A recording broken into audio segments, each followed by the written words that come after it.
What's my fantastic squad? It's your boy SatAttack. Well, no, yeah, SatAttack. We just got done reacting to a man who fell off a cruise, swam with sharks for 20 hours. But I seen the video. Oh, team loses her leg after crash left her hanging from power line. Is there another video I'll react to? Father steps in. Check this out. It's 13 minutes. So in the moment, I thought like if I were to cry, that was over for me. Like I would die. Kennedy Little Dyke from Napa, Idaho, survived a terrifying car accident in 2021. Oh, wow. I was having a really hard day because me and my past boyfriend, ex-boyfriend, we broke up 2 days prior, and Damn. I was 16. I was emotional. I was a girl. How do you even get on there? So my two best friends at the time, they were like, "Hey, let's go do something fun today to keep your mind off everything." So we have a big mountain.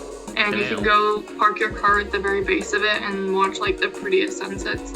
And so that's where we went, and That shit is pretty. we're watching the sunset. I actually have a picture of like the sunset that night, like 15 minutes before the accident. Damn. The teens headed home. I can't remember what made me start crying again, but I wasn't driving at first and crying. Like everyone's like, "You should have pulled over."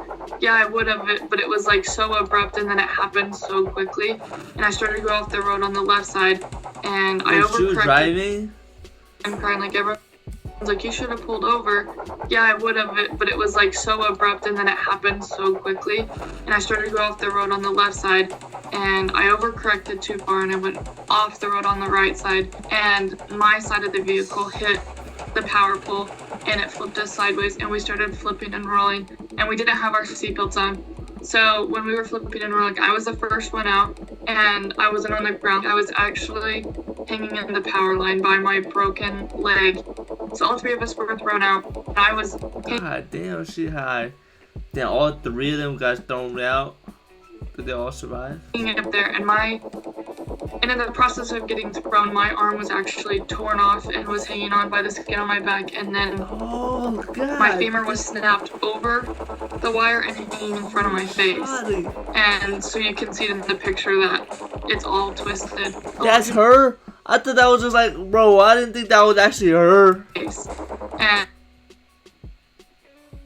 Bro, that ain't no way hell that's her. That's her? No way. I see this gotta be the hair, but what the fuck? What, bro? so you can see in the picture that it's all twisted. A lot of people ask, how did you not bleed out? Well, the main artery in my leg was pinched off by the power line, and then my main artery in my arm was actually cauterized when I got electrocuted. I remember I was drowning in my blood because it was running from my leg, it was running from my arm, it was like going in my nose, and I was just wiping it out because it was literally drowning me. Like, I didn't know what to do in that situation. I felt so helpless, and I remember I started to cry, and I remember telling myself, like, if you cry, you're done. Like, this is the end for you. Kennedy had what some might call a religious experience. But my second memory was actually a FaceTime call. I didn't have my phone, obviously, it was in the field, but I had a memory of a FaceTime call, and it was a picture of God, the picture of him reaching his hand through the water. And I remember and that was his profile picture, and it was the decline or the accept button, and I just started slamming the accept button because I was like, this is hard, I don't want to be here, I'm uncomfortable, and I started to cry because the FaceTime call only rings for so long, and eventually the screen just goes black, and I can see my reflection in the phone, and I was just like bruised, and there was blood everywhere. I was awake this whole time. This is just like I never passed out. I never lost communication with the people underneath me. I was talking the whole time. Kennedy didn't feel pain at the time. Ooh. The whole time I was up I there. got probably adrenaline and shit, but bro, what? You broke your? She said your femur, your leg, whatever the fuck. Her arm. I was just uncomfortable. Like, that's it. It wasn't like excruciating pain. Like, I was just genuinely uncomfortable. And they also said I would complain about my back hurting because you have 5 main nerves that run this arm and 5 main nerves that run this arm. And on my left arm, 3 were pulled from the root and the other 2 were stretched. And so obviously my spine is leaking spinal fluid. But no, I wasn't aware of my injuries at the time. First responders worked to free Kennedy. It took an hour because first they had to get the power shut off. he just grabbed my leg and has to take it out of the wire, and it's just, you just watch my body like lifelessly fall on the stretcher when they put the tourniquet on and had to take my bone back off the wire. And they said I just like screamed, and then once I hit the stretcher, it was just like silent. And I remember like being on the stretcher and the feeling of like I'm safe. I think it's even hard for me to wrap my mind around it. Can't remember if I said it in my mind or actually said it, but I remember feeling like saying, thank you for trying to save my life, but this is it for me. And I remember like closing my eyes and just done. Her father arrived at the scene of the accident.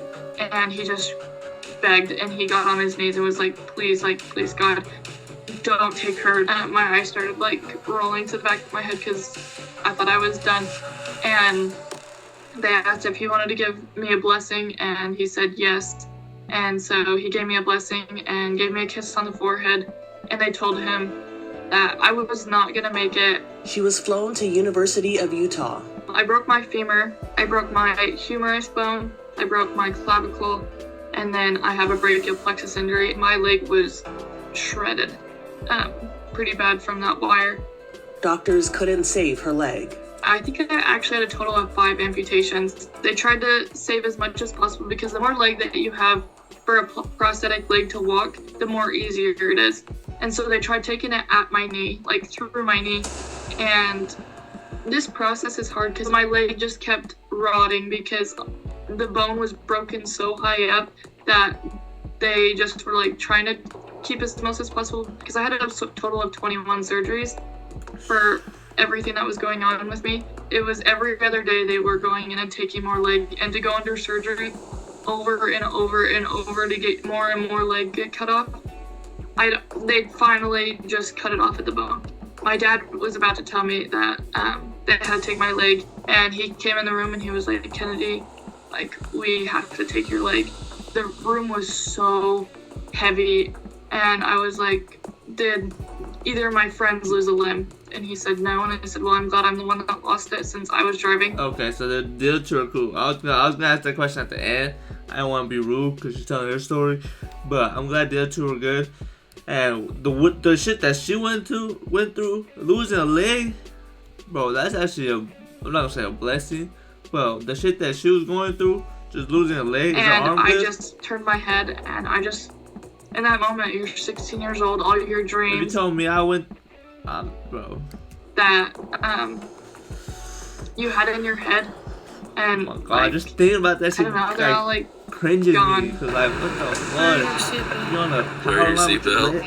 Kennedy was in the hospital for 7 weeks. After one of my last surgeries, they came in, physical therapy came in, they're like, we're gonna do 10 squats today. My parents were like, she just got into surgery, like, what are you doing? And I was like, I can do it. And I remember asking them, like, is my gown covering my leg? And they said, yeah, it's covering your leg. So I got up, did my 10 squats, and I was feeling good, like making jokes, all the things. I don't know, I just glanced down and my gown was up, not covering my leg. And obviously I had bandages all over, and I remember looking down and I looked at my dad, and I started bawling. I was like, you didn't tell me that it was short.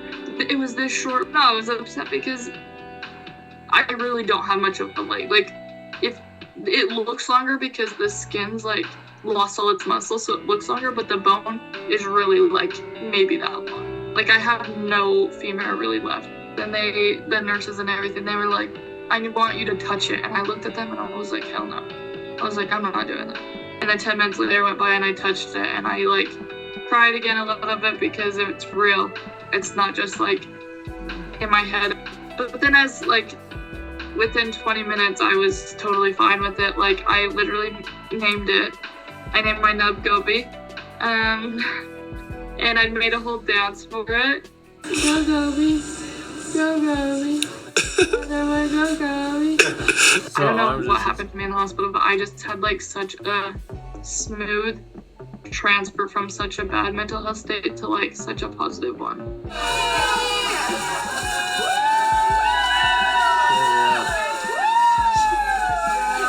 When Kennedy got home, she had to relearn daily tasks. brushing your teeth you don't think is that hard, but like I would balance on one leg and not having a balance ever and brush your teeth on that. And then like I couldn't do my hair. Like I couldn't put my hair in a ponytail. I'm putting on deodorant with one arm under this arm. Like I've never done that. And for a while, my mom, we were really. So her right arm's done like, or what? I couldn't do it and not having a balance She hasn't ever. moved in all the TikToks. Your teeth on her left arm. That, and then like I couldn't do my hair. Like I couldn't put my hair in a ponytail. I'm putting on deodorant with one arm under this arm. Like I've never done that. And for a while, my mom, we were really close because she showered me. Because my arm wasn't strong enough to be able to wash my hair, keep it in the air. Like I was just so unbelievably weak. And our community actually came in and they like built us a whole walk-in shower in our bathroom. They built us a ramp because we had stairs all to get in our house. Like they did crazy things for us, and so they definitely made that transition easier. Kennedy began her senior year of high school. I have a really hard time with my energy levels because walking with a prosthetic leg is just so draining, and everything was so new. Like if I wasn't going to school, I was in therapy. Like I was in physical therapy, I was in occupational therapy, shock therapy for my arm, I had hyperbaric therapy. Like I would literally spend like four and a half hours at therapy like 4 times a week. And then I was doing school on top of it. And I was walking really well. My arm though, my humerus bone actually didn't heal for 8 months after the accident. Like it would just stayed broken. Like it would not heal. And then a year after the accident, I had another surgery to help with more function of my arm. Kennedy, now 19, shares daily life on social media. I think one of my first videos, or first video in general, was me doing the Gobi dance. And I posted it on TikTok, and man was I brave because I didn't realize yet how mean the internet was, and that hurt my feelings. Oh, Go Gobi! Go Gobi! Wow. After that, I kind of Y'all really got no fucking sense, bro. Y'all mean to live, bro. Like, if y'all ain't got shit to say, I know Twitter or social media in general is just ruthless as hell. But come on, dog. Bro, you clearly see she went through shit. She's still going through shit. Like, just swipe up. Y'all crazy. It's whatever. Like, I have a pretty sick story, and why not share it? That's a crazy ass accident. And she recently found love. In the hospital, I would cry about, like, is anyone ever gonna love me again? And then this boy, his name's Alec, and I never thought, like, someone could love me, like, as much and accept me as he does. I can take my liner off, because you have to wear a liner with your prosthetic leg, and my bare leg around him doesn't bother me. And my bare leg is, like, not a pretty sight. I have scars all over it, and it's, like, jiggly. And so, like, but he does not care, and he will do anything to make my life easier. Kennedy says the accident transformed her. Before my accident, I struggled with, like, mental health, and I wanted to commit suicide. I did not ever really plan my future because I didn't think there was going to be one. I wasn't happy. I was struggling with a lot of things, obviously my dad had cancer, different things at home. Just a lot of different things were happening. I look back and I'm like, wow, you're pathetic. But because now look at me, I'm in a whole different, harder situation, but I'm so much happier. She has tough love advice for anyone like her. I feel like I can say it since I've gone through it. Don't feel bad for yourself. That's the worst thing you can do, is sit and feel bad for yourself and be like, why me? Why me? Because you're not going to get an answer. You have your whole life ahead of you. Your situation's not going to change. Your leg's still gone. Your limb's still gone. Like, go do something about it. Getting up, working for what you want, having goals, pushing yourself, like, not feeling bad for yourself, that's going to be hard too, but at least you're going to be happier that way. Resharing her story is tough, but Kennedy says she does it to help others. I've made a career out of public speaking, and that helped me knowing that I've helped others. Do you know how many people have come to me like, I never wore my seatbelt, but I do now because of you. I would go through this accident, I would go through the pain, I would go through it all again, just like to have that rewarding feeling and like feeling like I made a difference in someone's life. So I love it. I really do. and it makes me feel like I do make a difference in this world. For Inside Edition That's Digital, crazy, bro. What? That shit just makes me cringe to think about what the fuck she went through, bro. And you guys actually flew on top, all the way up there. Like, damn, you went flying. But damn, dog. Like, you broke your, like, shit, road to 2K. Damn, that should be making me cringe, bro. Cause I ain't broke nothing, I ain't tear shit. Knock on wood. Knock on wood. But that shit just makes me cringe, bro. Not like what the fuck type shit, like, she broke her bone. Like right here, so her leg, shit. Road to 2K, man. But we out. Shout out to her though. Keep doing your thing. Internet's ruthless regardless. So people is fucked up, but keep it going.